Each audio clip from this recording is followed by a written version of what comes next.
Hey, hey! Peuple du Québec, je te regarde dans les yeux. Bon, un autre article, toujours le même jour. Samedi 12 juin 2021. Legault plaide pour un été plus normal. Plus normal. En partant, le titre, c'est génial, j'aime ça. Legault plaide pour un été plus normal. C'est-tu un avocat, genre? Oh my God. Le premier ministre pense que les Québécois pourront se rapprocher dans les prochaines semaines. OK. On est au mois d'octobre. Je ne sais pas ce que vous en pensez. J'espère que vous avez eu un bel été et que vous vous êtes rapprochés. Ensuite, François Legault annonce un été des rapprochements et espère que le Québec pourra mettre la pandémie derrière lui à l'automne. Charles Cavalier, bureau parlementaire. On est latin, ce n'est pas dans notre nature d'être à distance. On aime ça, nous autres, se toucher. Donc, ce que je nous souhaite pour l'été, j'appellerais ça l'été des rapprochements. Donc, qu'on puisse, dans tous les sens, se rapprocher cet été, a-t-il dit hier lors d'un bilan. Il espère d'ailleurs mettre la pandémie de côté à la rentrée automnale et ranger au placard l'état d'urgence sanitaire lorsque 75% des Québécois auront reçu une deuxième dose de vaccin. Ah, mais tiens, c'est intéressant. Les partis d'opposition veulent aussi changer le disque à l'automne et attendent M. Legault et son équipe de pied ferme. Depuis le début du printemps, le ton est de plus en plus acrimonieux entre les chefs de parti et M. Legault n'a pas hésité à laisser tomber les gants. Il se défend toutefois de faire preuve d'arrogance. Je ne pense pas que c'est l'arrogance. Je pense que je reste quelqu'un d'humble, mais je reste quelqu'un qui est un peu sanguin et puis qui, parfois, va montrer trop de caractère, a lancé le premier ministre hier. Changement de ton. François Legault tente maintenant de changer de discours, malgré les sondages gonflés aux stéroïdes. Il ne prend rien pour acquis. Il croit que ça va être plus serré d'ici les élections générales de 2022. Il lance un message à ses députés et à lui-même, celui de rester humble, ne pas être arrogant, écouter les Québécois, s'ajuster quand c'est nécessaire. Mais félicitations, Monsieur le Premier ministre. C'est bien ça. Je vais voter pour vous. C'est une blague. Je vote pas. Pardon. C'est pas vrai, maman. C'est pas vrai, maman. J'ai voté plusieurs fois, d'ailleurs. Mais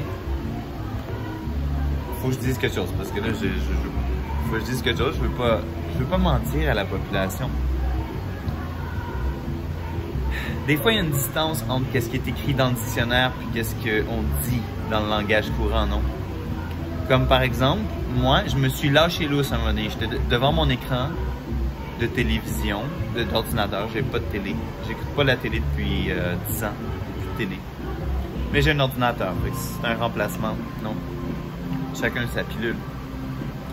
Mais l'hiver dernier, au mois de janvier, si je me trompe pas, j'ai vécu une sorte de petit traumatisme. J'étais devant mon écran et j'ai entendu M. Legault instaurer le couvre-feu.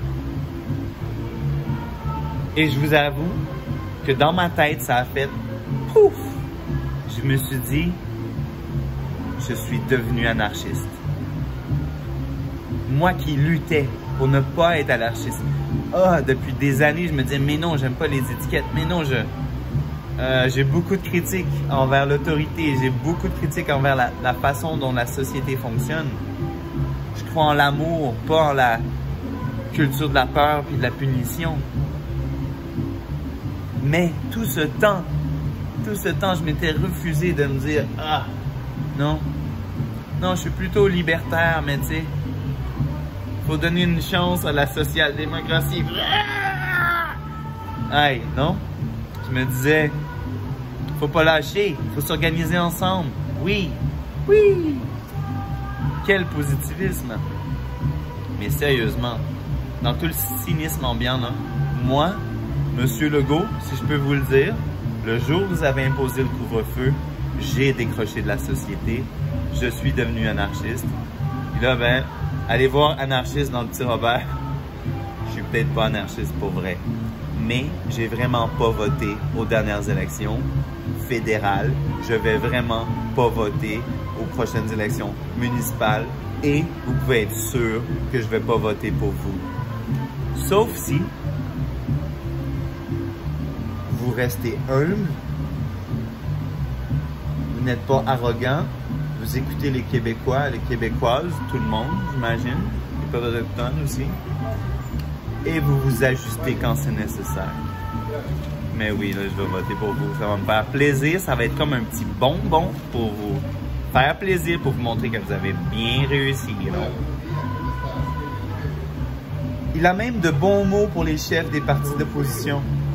Ce sont des personnes qui ont beaucoup de qualités. Il ne faut pas se fâcher. Même s'ils disent des choses, des fois, là, avec lesquelles j'ai de la misère. Là, je vous reconnais. Vous êtes mon François Legault. Fait qu'on se rejoint en 2022. Allez! Vive le peuple québécois dans toute sa diversité, peu importe la langue qu'il parle. Je vous aime tel que vous êtes. C'est pas facile à appliquer, mais oui, c'est vrai. On est tous ensemble dans le même bateau. Qu'on soit des personnes légales ou illégales, on est tous des êtres humains, puis c'est ça qui fait la beauté de nous, non? Allez, peuple de l'eau, debout!